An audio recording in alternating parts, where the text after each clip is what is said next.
although they're always doing a good job, it's all ad hoc at saka yung iba-ibang ahensya like say DSWD, they do a good job, but they have a full-time job sa mga indigents at saka marginalized sa society.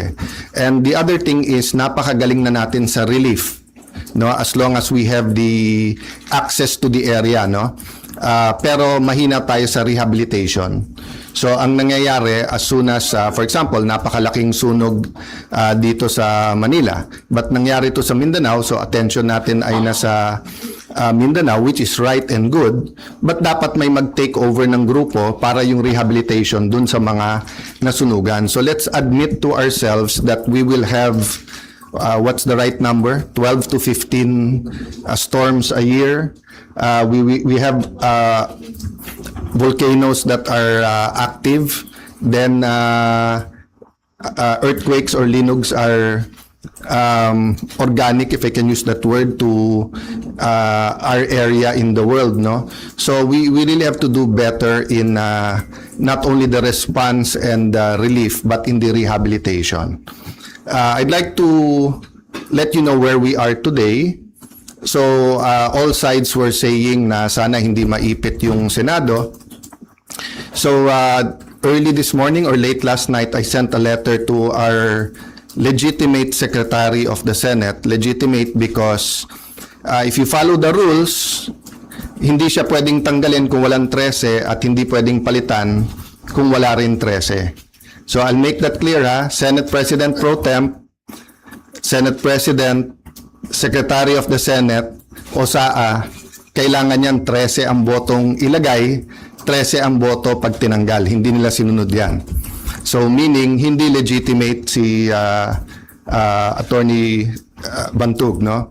So having said that, ayaw namin maipit yung mga empleyado. So I sent him a letter to talk with Attorney Bantug and nag-offer kami kung gusto ni Senator Win, pareho na lang kami pipirma kahit walang designation.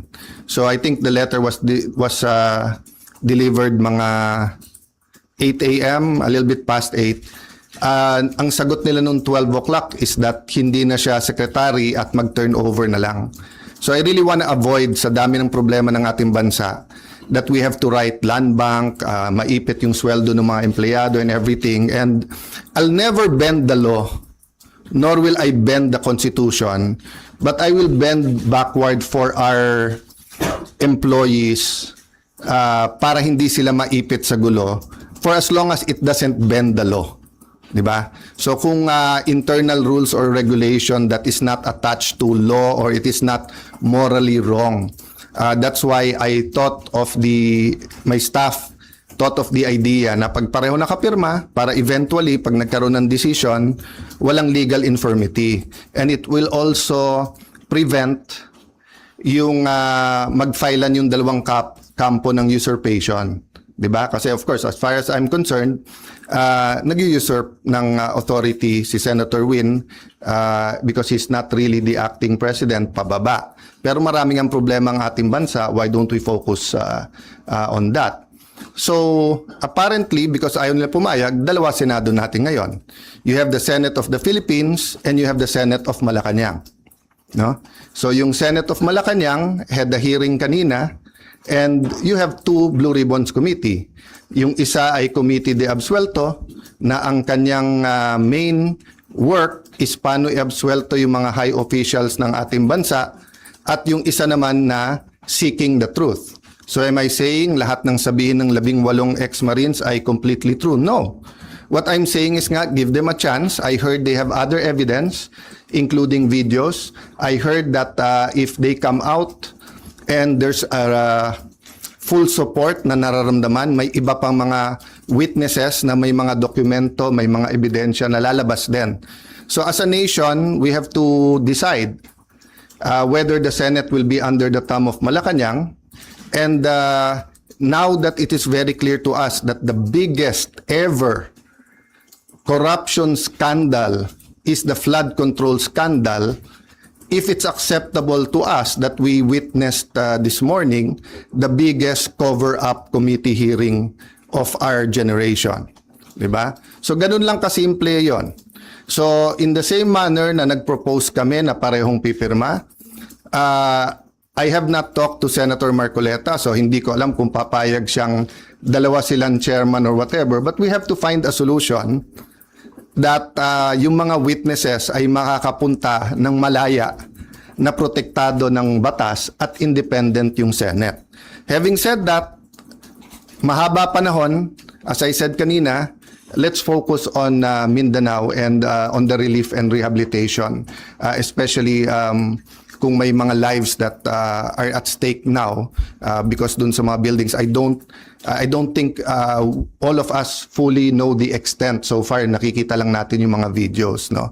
So hanggang dun lang muna, we will continue with our meetings. We will focus muna on Mindanao. I am not sure when the next hearing ng Blue Ribbon led by the subcommittee by Senator Marcoleta is. I'm expecting to know soon, but definitely knowing what's happening in Mindanao will have an impact on our decision kasi priority yon.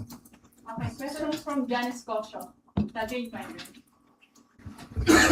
Sir, good afternoon po. Good afternoon. Dalawa lang sir, yung comment nyo sa resign call sa inyo, and sabi po ng Malacanang kanina, open si BBM na magpatawag na special session ng Congress, lalo na po, nabanggit nyo na rin yung nangyari sa Mindanao kanina, and paano po yun kung magkakaroon ng special Unahin ko yung Congress? special session, okay? Yes po. So I had 2 communications with them sa Malacanang. And both cases, sinabi nila sa akin, hindi pa handa yung mga bills na gusto nilang ipapasa para dun sa uplift. So biglang nung nagpalit ang majority, biglang kailangan ng special session dahil may bills na. Actually, kung may official silang bills, dapat na i-file na yon para na-refer na sa committee, di ba? So sabi nila, inaayos pa nila. But having said that, kung bigla nilang naayos from the time I had discussions with them, may LEDAC, pinospone nila the day before, tinawagan ako ng secretary na head, and then sabi niya, sir, pwede ba ituloy bukas? Sabi ko, kayo nag-postpone, ready ako. Tapos hindi rin naman nila tinuloy. Yung sinasabing magtrabaho tayo, nagtatrabaho kami, ready kami magtrabaho. Sila nag-walk out, kaya nagkaroon din kami ng parliamentary tool na ginamit. Sinasabi ni Senator Lacson paulit-ulit, and I feel bad for the generals, and I apologize in behalf of the whole Senate, both the majority and minority. But nakita nyo naman, after nila kinonvene illegally ang session, ano bang ginawa nila? Nag-adjourn sila sine die. Ang calendar natin pwede pa hanggang Friday. Hindi naman nila tinuloy yung session ng Thursday, Friday. Sasabi nilang mga gusto nilang ipase. So ang problema natin sa kabila ay double standard. Iba ang sinasabi, iba ang ginagawa. So doon naman sa nananawagan na mag-resign, as I said, pag-usapan na lang natin in a few days after yung focus tayo sa Mindanao, but especially yung mga former presidents, yung mga nagkampi-kampi na mga Marcos na rin, papasalamat ako sa inyo sa call nyo na mag-resign ako bilang Senate President kasi ibig sabihin, nire-recognize nyo pa rin ako as Senate President. Kasi kung hindi nyo na ako nire-recognize as Senate President, ba't kayo nananawagan na mag-resign ako as Senate President? Di ba? Sir, kung gamitin ng Malacanang itong nangyari sa Mindanao, No, patawag na special any special session that will redound to the good of the Filipino people is welcome. The special session is in the Constitution. Yung ginawa namin nung bago matapos yung bago mag-sinedie is precisely because aagawin nila yung committees at kailangan matuloy yung hearing tungkol sa Blue Ribbon. Having said that, Mindanao is now. Diba? They need the attention now. So if there's needed legislation, good. We will meet right away. If not, then tulong-tulong tayo. But aside from that, let's remember that the committees can continue to work. Nung pinauwi ni Senator Win, nung Thursday, yung mga empleyado, may Senate hearing pa si Senator Pia. So hindi totoo na hindi nagtatrabaho. Wala tayong dapat conflict kung may kailangan yung ating bansa. Whether it's legislation, whether it's a meeting na LEDAC, dapat tanggalin ng politika pagdating na ng I say politika, but it's an issue of graft and corruption. But what I meant is that it's a political issue vis-a-vis a more urgent. They're both important, but what's more urgent? You can postpone a hearing. You cannot postpone a rescue mission. You cannot postpone yung paghatid ng mga relief, di ba? And then, yun nga, hindi natin nararamdaman pa ng husto, pero the economic crisis is here. And every month until the end of the year, it'll get much worse before it gets better. Because nga, tuloy-tuloy ang problema sa Middle East, di ba? So maraming tinatamaan dyan. Supply chain, presyo ng dollar sa peso, presyo ng diesel at ng gasolina, kakulangan ng fertilizer, taas ng presyo ng fertilizer, desisyon ng Vietnam at saka ng desisyon muna ng India kung bibigyan tayo ng magbebenta ng fertilizer, desisyon ng India at saka ng Vietnam kung magbebenta ng bigas o hindi, desisyon ng Indonesia whether mag-export sila ng coal o hindi. All of these are kumbaga sa relo are moving parts na walang makakahula o makakapredict. So in that sense, kailangang magtulong-tulong talaga yung ating bansa. Kaya naman nandun pa rin on the plate yung graft and corruption kasi kahit anong plano natin sa economic crisis, kung ninanakaw pa rin yung pera, then mahirapan pa rin tayo lahat. No? Jonathan Alvarado, GMA Senate. Sir, Yes. sino po ang tatayong presiding officer sa impeachment trial? At may update po ba kayo sa... As soon as they have 13, walang problema sila na. Okay, so I have to assert because may pinaglalaban tayo. Pinaglalaban ko hindi yung si Alan Cayetano ang Senate President. Ang pinaglalaban natin, ang Senado hindi pwedeng rubber stamp ng Malacanang. Hindi pwede na hindi independent yung Senate. Hindi pwedeng may hearing ka katulad kanina, yung bibig na bumubukas ay senador pero yung lumalabas na salita galing sa Malacanang. Opo. Ano pong rule sa pagpili ng presiding officer sa impeachment trials? They illegally amended the rules.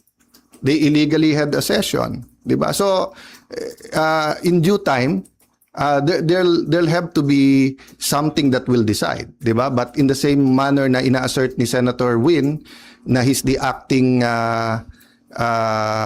Senate President kahit na walang legal basis whatsoever, I have to assert not for myself but for the truth and for the Constitution. But it's still 1 month 'di ba? At hindi kami nakikipag-agawan sa silya doon. So for example, yung Senate Secretary, dapat siya yung ngayon nag-aayos para diyan sa pre-trial. But nagte-take over sila Attorney Bantog. So we're doing it very patiently because nga we don't want the whole Senate to be affected, no. Paano po yun? Kanina si House Secretary General Sheloy Garafil, nagpasa siya ng manifestation ng House Prosecution Team kay Secretary Yes. Bantog pero hindi niyo po siya kinikilalang SecGen. Yes. Pero ang House Prosecution Team, si SecGen Bantog daw yung kinikilala. That's going to be a problem for at least a few days, maybe a few weeks because we don't expect naman the Supreme Court to rule right away. But what's the best proof that Malacanang's hand is in this? First, yung pananakot nila sa mga miyembro namin na lumipat, yung offer na wala ng kaso pag lumipat. Second, as soon as nila ginawa, naglabas sila na ang House at ang Malacanang ay dun pumapabor. Di ba? Pwede naman mag-neutral ang Malacanang Pwede naman sabihin ng Malacanang, settle it among yourself. Ganon din sa House prosecution. Hindi naman nila gusto ng fair na impeachment. Gusto nila yung may pinipili na silang grupo. That's why sabi ko sa inyo, if I'm wrong, they blame me. Kung tama ako, na from 24 gagawin 22, eventually 18 ang senador, tapos sasabihin nila 12 convicted na. Will that be a fair impeachment process? What will happen to the country if that happens? Then ang kasunod naman is CONAS. No? So give me a few days, pag-usapan natin yan, but let's focus lang dun sa nangyayari. No? But just to answer your question, it will be up in the air. That will be a legal question and we are in the right side. Okay, last question, Ryan. Okay. Sir, may we be clarified, yung arrangement na inaalok niyo po kay Senator Win, na dalawa kayong pipirma, ano po ang response ni Senator Win? Sulat around 12 o'clock na sinasabi kay Attorney sa atin Senate Secretary Jose Luis Montales that you are no longer secretary, and that Attorney Bantug, and then that basically sinasabi na sila na. Yun din ang sinabi sa USAA, but hindi first-hand knowledge, sabi chain of command. But wala nga sila sa chain of command eh. Kahit anong tingin mo sa rules, hindi nangyari yon. So yung pagwawala nila at pag-walk out nila kasi hindi pwedeng amendahan daw yung rule na ganon-ganon, binaboy nila yung rules on June 3. Diba? So that it's going to be a lingering question. Sorry, how do you treat that? Hindi pumayag si Senwin sa arrangement na dalawa kayong pipirma sa documents? And paano po yung sweldo nung You know, it's Senate just like employees? the civil rights movement sa US, di ba? From the Civil War until pinasa yung mga civil rights laws, etc., yung may batas ka, alam mo yung tama. Pero yung inaapi pa rin, yung mga minority, yun yung de facto. Di ba? So alam naman natin lahat kung ano tama at sinong tama. Pero ang kapangyarihan kasi nasa kanila eh. Sa kanila ang pulis, nasa kanila ang NBI, nasa kanila ang Malacanang. Kaya sabi ko, lahat ng kapangyarihan nasa kanila. Pero katotohanan nasa amin. So hindi ko pwedeng bitawan yon. Kailangan lumaban tayo doon. Kasi kung hindi, after this, all you have to do is to get one senator plus Malacanang. Hindi na 13 ang kailangan boto, 1 plus 1 lang. 1 plus Malacanang. Sir, so you will still sign? Paano yung mga... That is a practical question na hindi mangyayari because nga from the bottom paakyat dun sa office, 'di ba? Never naman nila sinurrender yung SP office. Hindi ko namang trinethreaten yung mga empleyado, 'di ba? But sila inaano nila yung mga empleyado. Yung ginawa ni Senator Erwin tapos nagsorry. Bad cop, good cop 'yon. Sadya 'yon. I-shock mo na yung mga empleyado, nakakasuhan ka, tawagin mo ko ano-ano. Tapos si Senator Win naman yung mabait. So kahit na nagsorry siya, natanim na 'yon sa puso ng mga empleyado. 'Di ba? Kaya nga sa akin, sa mga empleyado, it's a matter of conscience. Sir, so you gave up the signing? No, I'm not giving it up. I'm just saying, malamang hindi dumating sa opisina ko yung pipirmahan. But I'm not giving it up. Diba? Kailangan ko i-assert yun. Sir, sorry, ano po ba yung extent nung arrangement na pinopropose po ninyo? Hanggang doon lang sa dalawa kayong magsasign? No, it was a official? first step lang kasi sinabi nila open sila. Hindi naman pala sila open. Diba? Kasi sabi nila, ayaw nila ng gulo. Diba? Sabi nila, eventually, kailangan magsama yung dalawang grupo, one Senate tayo. Diba? But mukhang ang utos ng Malacanang, hindi, kayo lang. Kasi nga alam nila na even if we go to the Supreme Court ASAP, it will take time. So in the meantime, they're buying time until they either get one more member or whatever. How will you assert kung hindi darating sa inyo yung pipirmahan? Basta in any way I can. And it's just like yung example na binigay ko sa'yo, whether it's apartheid, whether it's civil rights, di ba? Doon tayo sa tama. Okay, thank you guys. One last. Sandra. Sir, nabanggit niyo po kasi kanina yung Supreme Court. So are you referring to the one filed by the school teacher, Tayam, or meron po It's always an option for everyone. It's an option for the other side, for us, for the employees can also file. So let's see kasi nauna na si Senator Win, nag-meeting na yesterday ata sa mga taga-USAA and yung kanilang inappoint na secretary at USAA, bagamat illegal, di ba, umikot na in every... As I told you, no, as a practical matter, ang matagal na naging Senate President, si Senator Drilon, di ba? Tapos si Senator Soto, matagal din, more than 5 years, di ba? Si Senator Coco, Senator Mig, Senator Cheese, magkakasama sila ngayon eh. Ako naman, ni isang empleyado, wala pa ako na-appoint eh. So as a practical matter din, sila ang mga kaklose. So syempre, sila ang napakinggan. But I have faith in the Senate staff that they should listen to all sides. But I don't want to disturb, di ba, hindi civil war ang gusto namin. Ang gusto namin, manaig sa Senate kung ano tama, kung ano mali. Thank you guys. Thank you.